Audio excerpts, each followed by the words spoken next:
తెలుగు వారి number 1 choice Telugu matrimony.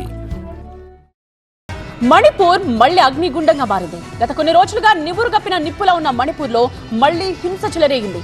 Meitei తెగకు చెందిన నాయకుల అరెస్ట్తో రాజధాని ఇంఫాల్లో ఘర్షణ చోటు చేసుకుంది. అరెస్టులకు వ్యతిరేకంగా మైతీ సముదాయం పెద్ద ఎత్తున నిరసనలకు దిగింది.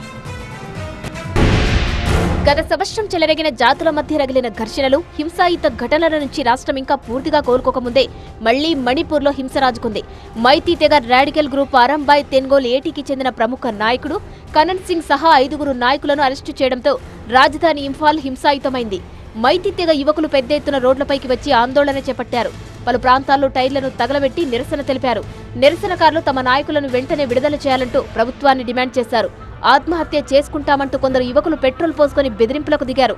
ఆందోళనకారుల దాడుల్లో వాహనాలు ధ్వంసమయ్యాయి. 2024 ఫిబ్రవరిలో పోలీస్ సూపరింటెండెంట్ మొయి రంగ్దేమ్ అమిత్ ఇంటిపై దాడి, ఒక సీనియర్ పోలీస్ అధికారి కిడ్నాప్ లో కనన్ సింగ్ ప్రధాన నిందితుడిగా ఉన్నాడు.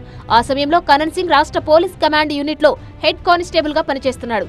విధుల్లో నిర్లక్ష్యం కారణంగా అప్పట్లో కనన్ సింగ్ ను సస్పెండ్ చేశారు. ఆ తర్వాత కనన్ సింగ్ ఏటీలో నాయకుడిగా మారారు. రాష్ట్రంలోని పలు ప్రాంతాల్లో భద్రతా దళాలతో ఆందోళనకారులు ఘర్షణ పడ్డారు. కురాయ్ ల్యాండ్ జిల్లాలో ఆందోళనకారులు ఓ బస్సును తగలబెట్టారు. క్వాకైతెల్ ప్రాంతంలో కాల్పుల శబ్దం వినిపించింది. అయితే కాల్పులు ఎవరు జరిపారన్నది వెల్లడి కాలేదు. అరెస్టైన తమ నాయకుడిని రాష్ట్రం బయటకు తీసుకుపోతున్నారని భావించి ఇంఫాల్ ఎయిర్పోర్ట్ రోడ్డుపై పడుకుని బ్లాక్ చేశారు. ఆందోళనకారులపై భద్రతా దళాలు టీయర్ గ్యాస్ షెల్ ప్రయోగించాయి. లాఠీచార్జ్లో ఒకరు చనిపోయారు. మణిపూర్లోని బిష్ణుపూర్ జిల్లాలో కర్ఫ్యూ విధించారు. ఇంఫాల్ ఈస్ట్, ఇంఫాల్ వెస్ట్, తోబాల్, కాక్చింగ్ జిల్లాలో 144 సెక్షన్ విధించి అదనపు బలగాలను మోహరించారు. ఆందోళనల నేపథ్యంలో ఈ 5 జిల్లాలో 5 రోజుల పాటు ఇంటర్నెట్ సేవలను నిలిపివేస్తూ ఉత్తర్వులు జారీ చేసింది ప్రభుత్వం. మరోవైపు 10 రోజుల పాటు బంద్ పాటించాలని అరంబాయ్ తెన్గోల్ ఏటీ గ్రూప్ పిలుపునిచ్చింది. 2023 మే నుంచి మణిపూర్లో మైతీలు, కుకీజో తెగల మధ్య చోటు చేసుకున్న హింసాయుత ఘటనల్లో 260 మందికి పైగా ప్రాణాలు కోల్పోయారు.